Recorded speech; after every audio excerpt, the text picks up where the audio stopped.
Okay. Okay, so let's get started. Okay, so first I just want to briefly just remind everybody about the mission of PTA. So PTA's mission is to make every child's potential a reality by engaging and empowering families and communities to advocate for all people.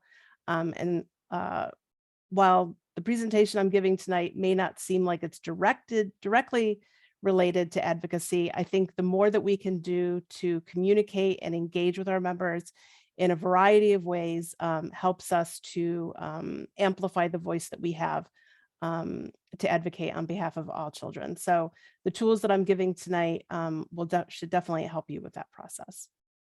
So items that we're going to be covering, this is an outline of some of the items that most of the items that we're going to be covering. And the other thing I want to make sure that you all know is that PDF of my slides, which do have hyperlinks embedded, will be available on the New York State PTA website after this presentation. So you don't have to worry about writing everything down or being able to take furious notes. Just listen. I encourage you to ask questions in the chat. Jackie will relay those to me as we get to towards the end of the presentation. I'm more than willing to engage with any questions that you guys may have. So anyway, so let's get started. So the first tool that I want to talk about is TechSoup. TechSoup is a website that currently reaches more than 900,000 nonprofit organizations in a variety of countries and territories. And TechSoup is sort of the clearinghouse that you need to register with that verifies that you're a non-for-profit.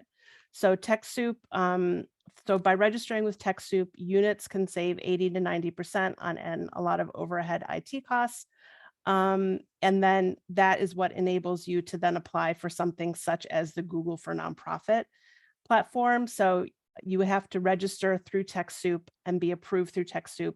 And then you could get, so they give you a token that then you can use to apply for the Google Nonprofit program for free. You can also use it to get a variety of other software platforms and other things that you may need for your unit. So PTA units would register using their formal name as listed on your letter of determination or your bylaws and your tax ID number. Once you're approved, it does take a couple of days. Then you can choose which programs you would like to apply for. All services and products obtained through TechSoup are solely the property of your PTA unit.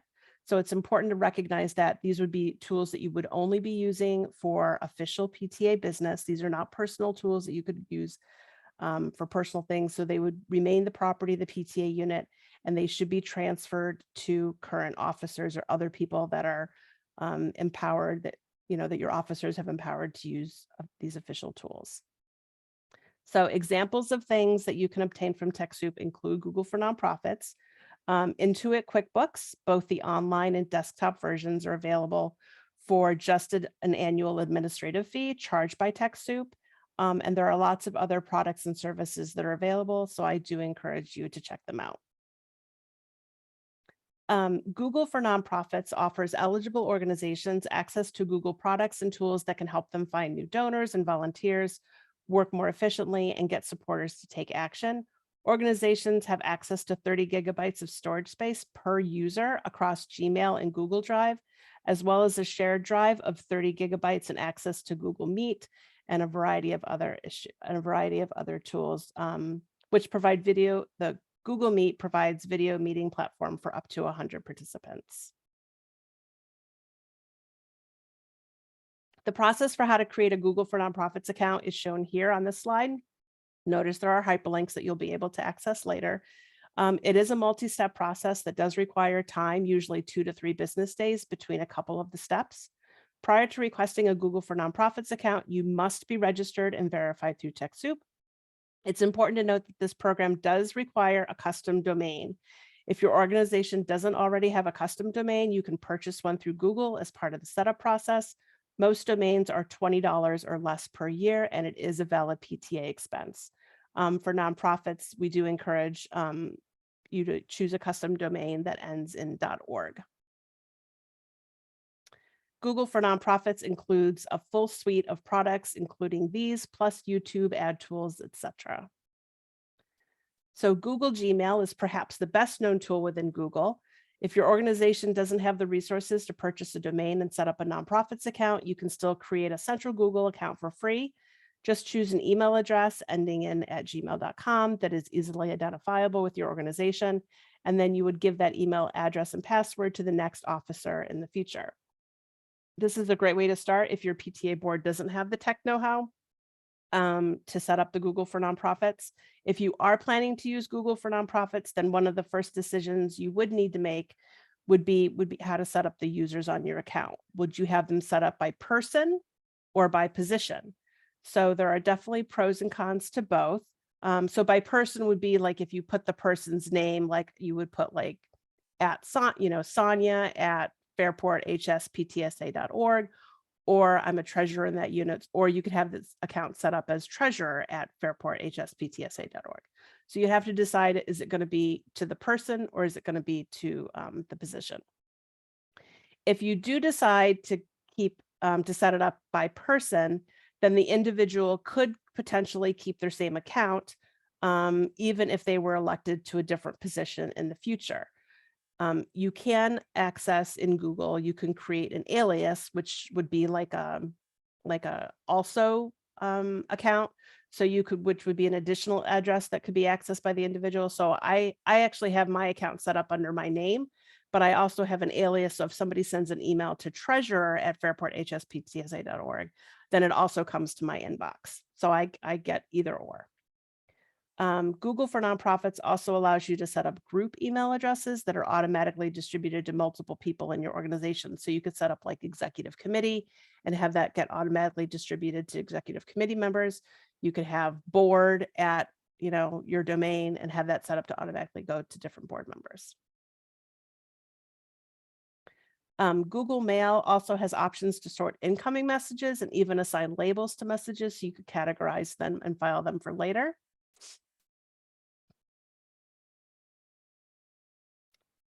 Okay, Google Drive is what I like to think of as my digital PTA binder. It allows digital files to carry over easily from year to year, create folders for each year, committee, event, or other need.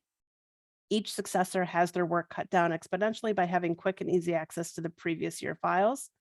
Current leaders could also provide total account access for all board members, link-based access, or share folders files on an individual basis.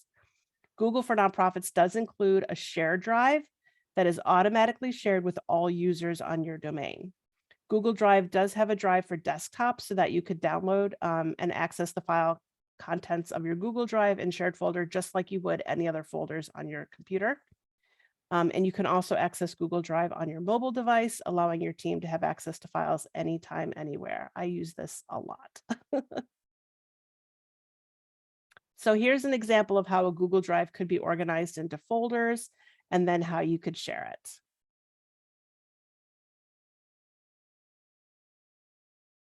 Google Calendar is a great tool to communicate about your organization's events and meetings. Calendars can be shared publicly and added to anyone's personal Google account, and then changes you make on the shared calendar or subscribable calendar are updated and then pushed out live.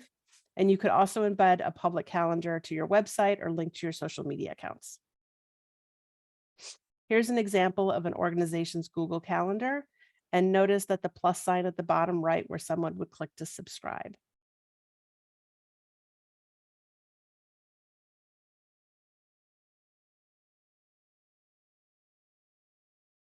Okay, Google Docs, Sheets, and Slides are similar to Microsoft Word, Excel, and PowerPoint.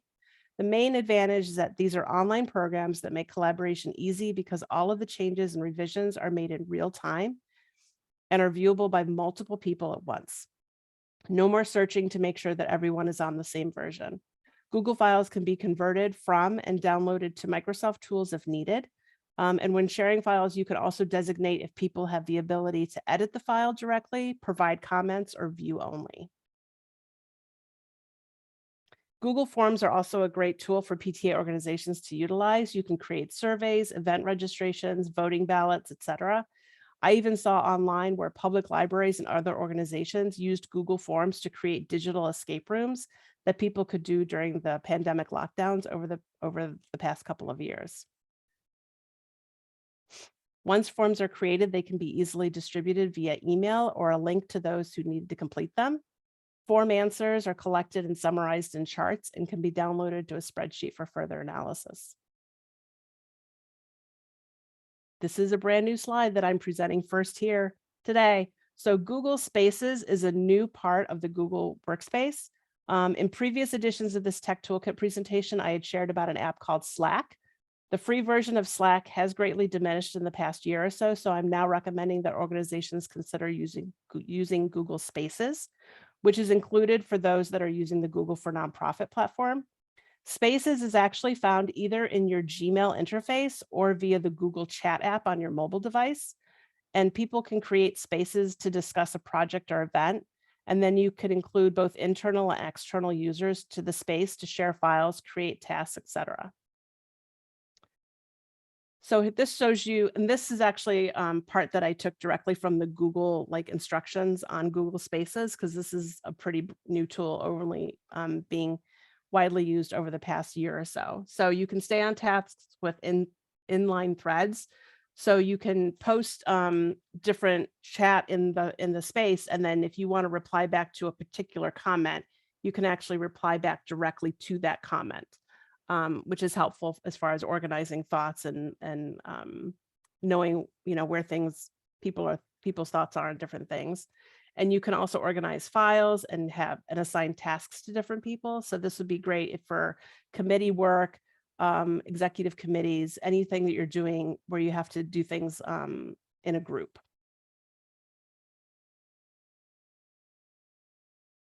So I definitely click on the link at the bottom of the slide to get more information. Okay, so now we're moving on to some online accounting platforms. Keeping track of the money is one of the most basic and important functions of a unit. Using a platform such as those listed here make creating reports easy and provide a level of transparency and accountability when combined with multi-user access so that all officers can access reports when needed. I have personally, as a unit treasurer, used my PTEZ and QuickBooks with PTA units that I've been involved with, but I know several units that use MoneyMinder with great success as well. While none of these platforms are free, they are a valid expense for units and should be strongly considered. My PTEZ and MoneyMinder are exclusively online platforms, making them simple to transition from officer to officer, year to year. QuickBooks can be either a downloadable program or an online platform. And again, I recommend using the online platform because it's easier to transfer from year to year. So I've worked with a lot of different units. And if you're a unit that has, gross revenue of, I would say $5,000 or more, I would strongly encourage you to use an online platform like this, just because it makes it a lot easier to keep track of budgeting and the different transactions. You want to make sure that all of your finances are clearly put in the right line items, and that you have a very laid out process, thoughtful process for your finances. You don't want to have any issues with that. Volunteer signups. Online signup platforms like Signup Genius and signup.com allow groups to create a web-based signup that can be easily shared with your parents and school community. Gone are the clipboards and signup sheets that can get lost. Online signups that accommodate both the need for items and the need for volunteers. And the best part is they now offer email reminders a day or two prior to the event to everyone that signed up. Both of these platforms are easy to copy past signups to use again for future events and programs. And unless your unit decides to purchase an upgraded account, I would recommend having the account be assigned to a standard email address that won't change from year to year. That way it's easier to keep everything in one place, and it's easier to copy signups for the future.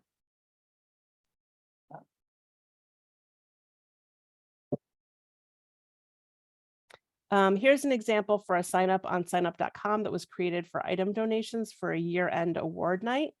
Notice that there are slots for both actual food items and volunteers to help with the event.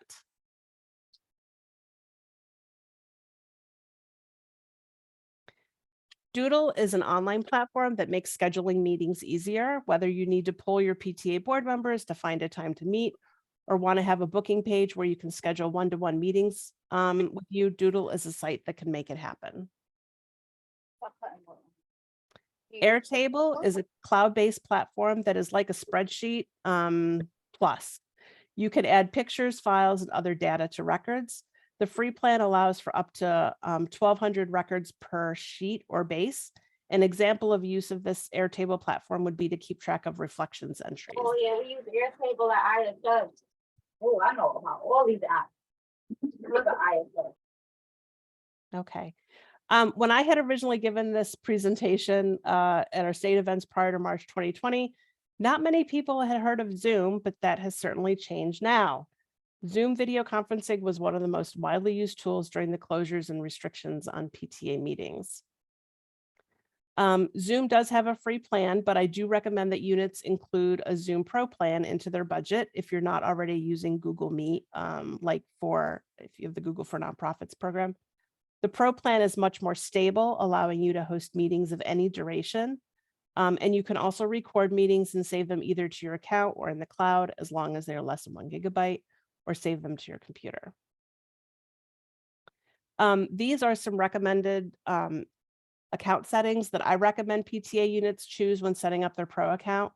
The waiting room, I think, is still an exclusive Zoom feature, unless Google has introduced it recently. That allows the host to see who wants to come into your virtual meeting space prior to them actually entering. Co-host can be any other person in the meeting that the host designates, and they can share in some of the administrative tasks that hosts have, such as letting people in from a waiting room, muting, unmuting participants, sharing their screen, if you have it set for hosts only, etc. And breakout rooms are another great feature that allow you to break up your main meeting into smaller virtual spaces that are great for smaller conversations. Here are my suggestions for what to do when hosting virtual meetings. Many of these bullet points come as a result of one of my meetings getting disrupted by someone who was not supposed to be there. We discovered that they had found the meeting registration link on our PTA's unit social media page and entered in fictitious data in the registration fields. In Zoom registration, when auto approval is turned on, then they are automatically get the link to the meeting, no matter what they type in the registration fields. So it definitely is something to consider when looking at how you're going to create a safe meeting space. Here are some screenshots of what you have available when you use the registration feature. You do have the ability to add custom questions to the Zoom registration form. The only downside is that these reports can only be pulled from the host Zoom account on a web browser. So keep that in mind, particularly if you have multiple people organizing the meeting. And of course, an alternate method would be to use another type of online form, like a Google form, to collect registration information and then only send the Zoom link to those people that register on time. Oh, actually, I'm going to skip this slide because I forgot this. So I got one of these Facebook portal TV devices that I still use it, but Facebook has discontinued the item. So it's no longer valid. Sorry, I forgot to take this away. But you could have another, if you wanted, you could do a hybrid meeting using Zoom. You wouldn't be able to use the Facebook portal TV device, but you might be able to use your phone, or you could use a computer. If you wanted to have 2 cameras, I would recommend having one set up that maybe you don't have any audio connected to, and only have audio connected to one device that you have in your physical meeting space. And then any other cameras that you might have, you would just not connect to audio, so that you don't get a sound issue. Okay, so this is another brand new slide. So Stick Together is a company that I've known about for a few years. And this is actually, if you clicked on the link before we got started with our webinar, I had been putting in the chat encouraging you to go to a virtual sticker board. This is a company called Stick Together. It's a great collaborative activity. They actually have physical kits that you could use and you can purchase and have, students, teachers, parents work on putting it together, before your meeting. You could have it in the library or wherever your space is, and people get a grid that has the letters all over it, and the stickers go with a certain letter, and then of course, the magic is, what is the picture? What is the picture? So virtual sticker boards are free, and they are great for online meetings and could be done by anybody. You don't need to have an account. They're web-based. And there's the website. So let's see, this is a live version of our actual sticker page. So we've had some activity of people adding stickers, and let's see here. I'm going to go back into the chat and I'm gonna put the link there again. So feel free to, if you haven't yet already added some stickers, feel free to add stickers, and we'll have to maybe, Jackie, maybe we'll post on our social media page when the full picture gets filled in with all the stickers. We'll have to post it on our social media. Okay, that would work. Sure, we can ask Caitlin to do that. Okay. Okay, so Eventbrite is another great event platform that I have used with several PTA units. I initially used it to organize after school clubs for an elementary unit. We created different tickets for each club and set the capacity limit for each. We set the registration to go live at a specific date and time, and parents were able to go in and see registration limits and what clubs were full live. Eventbrite does have a fee structure, but as long as your event is free, there are no fees to use the platform. You can collect registration information on a per person basis and have custom questions on the registration form. We also used Eventbrite for families to reserve tickets for a science fair event. They brought in their tickets on either paper or a mobile device. And we had tickets takers just scan the QR code on the ticket to let them in, which is great because then when you're scanning the tickets digitally, you also get data as far as like, when did people come? Did people come at the beginning? Did they come at the end? Was it staggered throughout? It keeps track of the check-in in real time. Eventbrite also works extremely well for virtual events. You can link your event to your Zoom, Google Meet, or other video meeting platform, and Eventbrite also provides you with an online event page where you could share files and other information that people will need for the event. So I highly recommend that you check out Eventbrite if you haven't already. Social media is just another communication tool that PTA units should be familiar with. Whether it's Facebook, Twitter, Snapchat, or TikTok, the first question to ask is what platforms are being used by parents and by students that I want to communicate with. Buffer is a social media marketing platform that I have found to be extremely helpful. I use Facebook mostly for my personal use. Yes, I'm in the over 40 crowd. But I know that a lot of parents and students that my unit want to communicate with, which are on Twitter and or Instagram. So Buffer allowed me to cross-post on multiple accounts and even schedule those posts in advance. The basic free plan on Buffer allows users to link up to 3 social media accounts and schedule up to 10 posts. So this is a screenshot of what the scheduling queue looks like in Buffer. And as you can see, there are day and time slots that you can customize. Buffer has already really been a great tool to allow me to post easily to multiple social media accounts. And you can see on the screen that Buffer does have analytics and engagement sections, but those are an upgrade from the free basic plan. Canva is a graphic designer platform that allows you to create all sorts of content. This cloud-based platform could be used on a web browser, mobile device to create social media posts, flyers, newsletters, etc. They do have a nonprofit program that gives you a free pro account. Just search Canva for nonprofits for more information. I'll also share that this past New York State PTA convention and last summer's summer leadership conference, Caitlin Daly, who is a member of our New York State PTA office staff, and I co-presented on Intro to Canva, which was wildly popular. So Canva is definitely a tool that has been taking everyone by storm. So I can't tell you how many Facebook groups I am in that talk about Canva and sharing Canva templates and just sharing tips on how to use it. So I encourage you to check it out. There are thousands of templates, millions probably, and you definitely do get more from having a pro account, as well as letting you upload your images, and you can also set up your brand content. So yeah, so I know that there are templates, Canva templates on our New York State PTA websites, particularly around membership and marketing. So encourage you to check those out. Here are some examples of content that I have created in Canva in the past.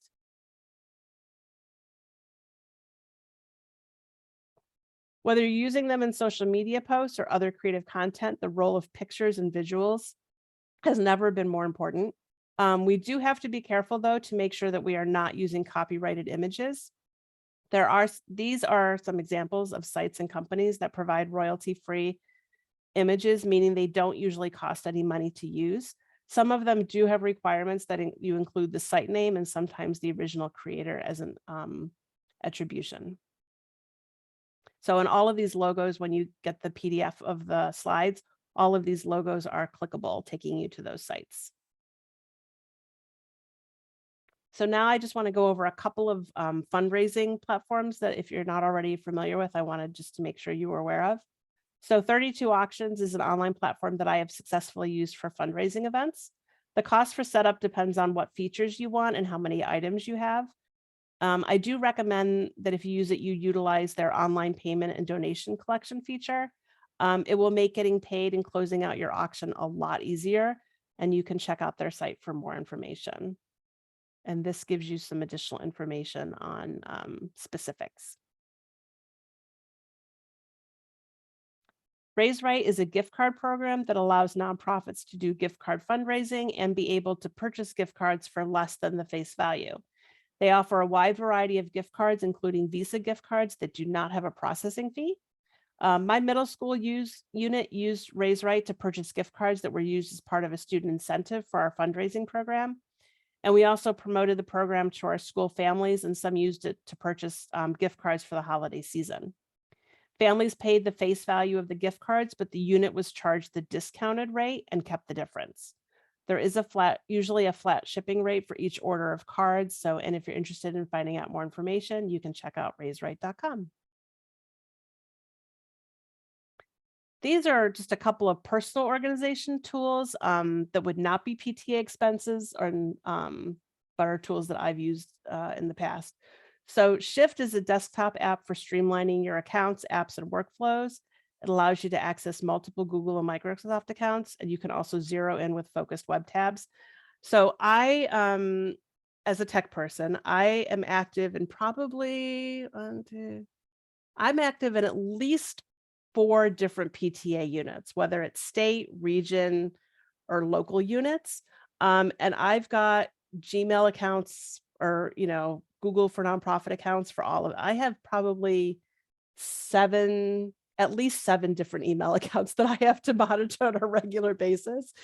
And and with them being all Google, most of them being Google, I was going a little crazy in my regular Chrome browser, having to switch from account to account to account to keep track of everything. And so that's why I discovered Shift. So this gives you a little look at what Shift is. So you can connect all your apps and extensions. So it's not just for email. You can connect it to Facebook. You can connect it to Twitter, to Messenger. You can search for anything. If you're looking for something, you can search and it searches it against all of your accounts. It does have a free service and they have an advanced service that is $100 a year. And I personally pay the $100 a year because I can't tell you how much time this saves me when I'm on my computer. I can go through and just click on all my different accounts, all of my, 7 to 10 email accounts, click, click, click, click, make sure I'm not missing anything in any of my inboxes. So this cost has been well worth it for me to have access to the tools I need with minimum frustration. So Edison Mail is what I use on my mobile devices to manage my email accounts. This is a free tool and has some advantages over the built-in mail apps, including the ability to include HTML signatures and being able to reply back to emails from different accounts. What I love about Edison is that when I specifically, I'm able to duplicate my email signatures. Like for my state account, we have a HTML signature that includes the president's logo. It includes the president's, their theme. It includes, specific information that sometimes, changes every couple of years, depending, who the president is, what their theme is. And what I love about Edison is that my signature that comes from when I send an email on my mobile device is the same as what it is when I send it from my Gmail, browser or app on my computer. So it looks the same. And it includes, you can actually have it search as part of the setup process on your mobile device. You can have it search for previous signatures and then copy it. So it makes it a lot easier.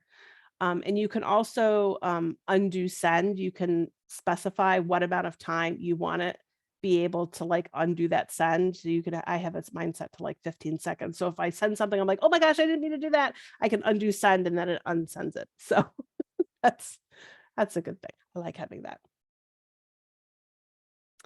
And that is the end of this evening's presentation. So I went through that pretty rapid fire, but you guys are going to be getting the hyperlinks and all of the slides that you can do in advance.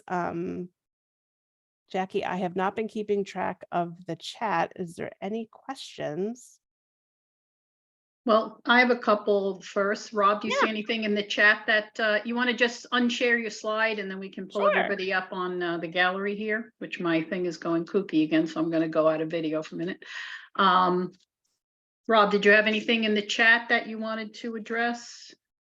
There was a question in the chat, but I think we addressed it. So I'll keep monitoring in case something comes up. Okay. I had a couple of questions about the Google Free Space, which is a free platform for nonprofits. Is there, you mentioned the amount of space, which doesn't mean much to me, but is that enough for any unit to do its work pretty much the whole year? Yeah, I mean, 30 gigabytes it's a fair number of space, depending on depending on how big your documents are. I've used it in my unit. I'm a part of a middle school and high school units this year. We haven't reached it yet. So, and particularly if like if you're keeping your mail inbox clean, sometimes that's where a lot of things can get tied up. I use Gmail a lot personally, and my personal Gmail account I think only uses 15, and I think I'm just now getting like that. I'm at like 86% of that. So and what about for archiving documents, like so that you can pass things on, like as a chair or as a president or something like that? Yeah, no, I think it should definitely be enough space, particularly if you're using, like, if again, so each user has 30 gigabytes. Okay. And then you would have the shared Google space, which is 30 gigabytes. So between if you have something in your president's box, and then if you had that gives you up to 60, right? If you had it in the shared. So it depends on how it's organized, but I think that should definitely be more than enough space for units. Yep. Now, the Canva was a free pro account. Is that adequate to do what you need to do if you decide to go with that? Yeah. Yep. So what you would need to do is you have to click on the link and register for Canva for nonprofits. They usually want to see your letter of determination. So if you don't have your letter of determination already, you do need to go to your region director to request that. But that's usually. Would you repeat that again? So anybody, Yes, is yes. not sure about that, because that's very Yes. important. Yep. So usually, so for the Canva for nonprofits account, they usually want to verify that you're a 501c3. Again, you're already doing that through if you do TechSoup for the Google profits, that's a separate process. But the Canva, I know that they will ask you for your letter of determination. And if you do not have your letter of determination, which verifies that you're a 501c3 organization, you do need to request that from your region director. And that information is on the New York State website. All the region directors' contact information is listed under all of the contacts on New York State PTA. Yep. Where can I go for, is there, maybe this is kind of a funny question, but when I go to set up one of these platforms, is it very difficult? Is there help I can get with the platform, through the platform? In other words, if I'm not familiar with it or doing it for the first time. Yeah, particularly like for something like Canva, there's a lot of like, they're very responsive. And I do want to say with Canva too, and I know Caitlin and I talked about this when we did our workshops on Canva. Sometimes some units I know have had trouble getting approved. And so you may need to like do like start like a support ticket or email their support line or start a chat with them to sort of get around the like automatic process. Sometimes you just need to talk to a real person. Google, if you're setting up Google for nonprofits, if you have somebody in your unit or another parent that has, you know, they don't have to be an IT expert person, but if they have some familiarity with technology, they should be able to do it. I've been able to set up at least 3 organizations on Google for nonprofits. So, and you can, you know, reach out to Google for help if you need it. So. Okay. As far as the alias, can you explain what you meant by that? I kind of missed that piece of the explanation there. Yep. So the alias would be like, so my email address would be like Sonia@fairporthsptsa.org. I also have it set up that I have an alias where if somebody sends an email to treasurer@fairporthsptsa, then it also comes to my email account.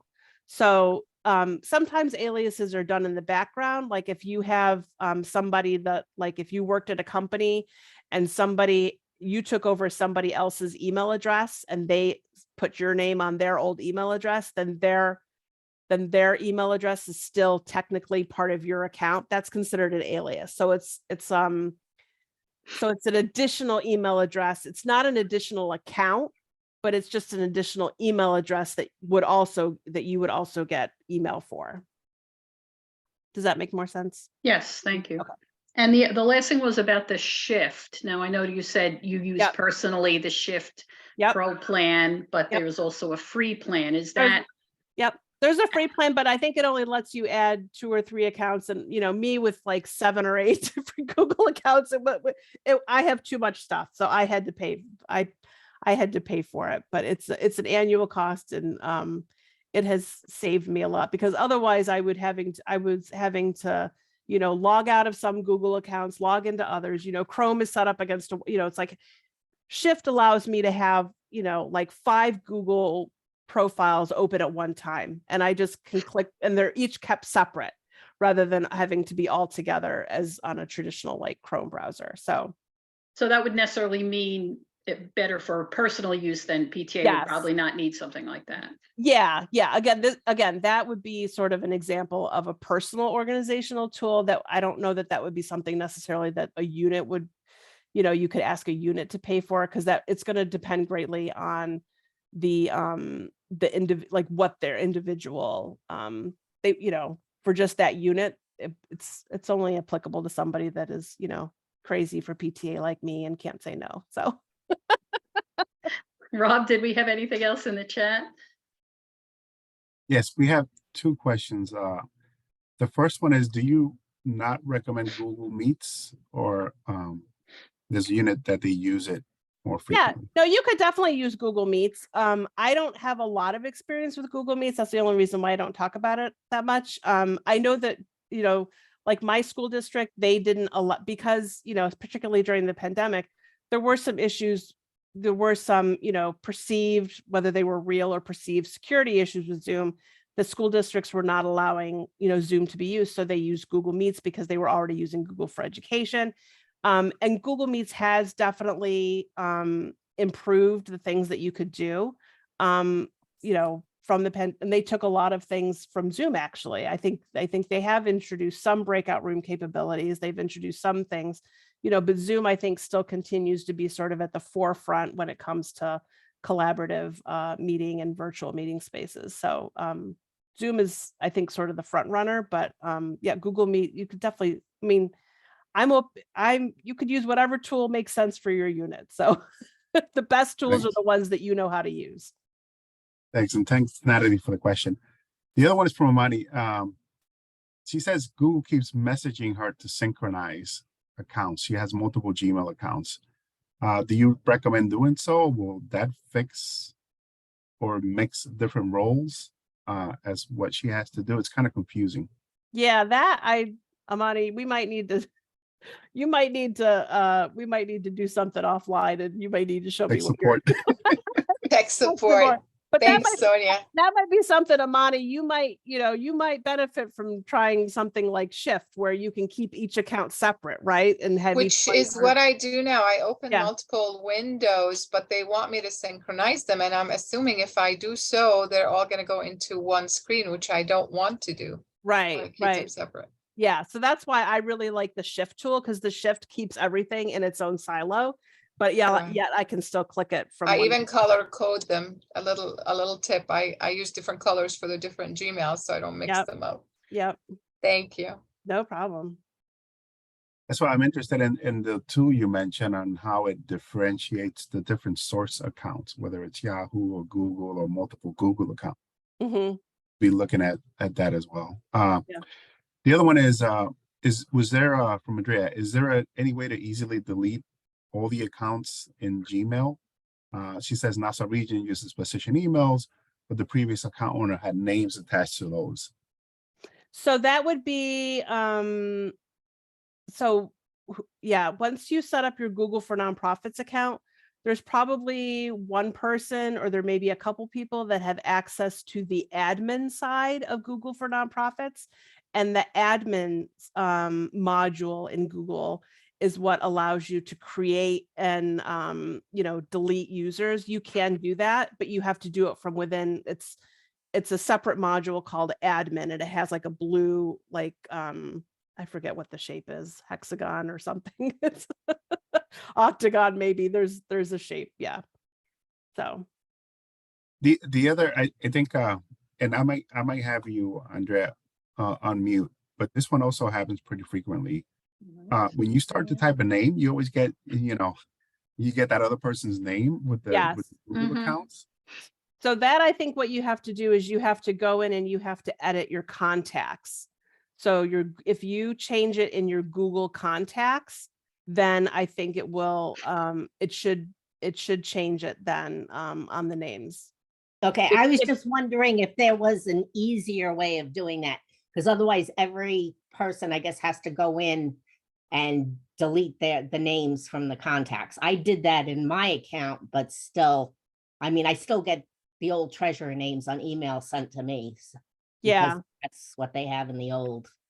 Yeah, Somebody- it just relates to how it related to the last time that they sent an email to that person or whatever, like what that was. Yeah. Okay. So So I it's based on the individual user. You can't Yes. do a wipe across the entire organization. I don't Okay. think so, because I think it relates to how that person, like how the contact is set up in their contacts Okay. under that user account. Okay, I figured I'd ask this, maybe we could find a solution, but I guess not. Thank you very No much. problem. For anyone else still joining us, is there any other questions? You could unmute and ask Sonia anything that you would need to know. Anybody? So I have one, and maybe Sonia will kind of back this up as well. I set up a few. I'm on my third, I think, Google Workspace account, and TechSoup is something new. I don't think they had that years ago when I set up the original one, like, I don't know, 12, 15 years ago. Yeah. So it's kind of a nice added feature.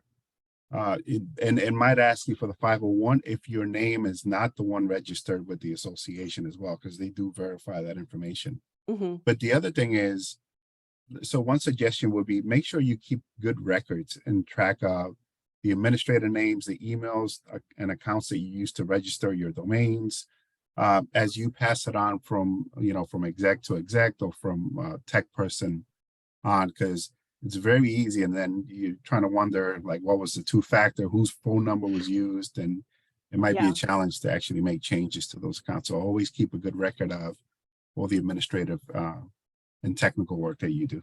Yeah, I'll have to include this in the thing. I use another app called MSecure. I definitely recommend, if you're doing tech or something, have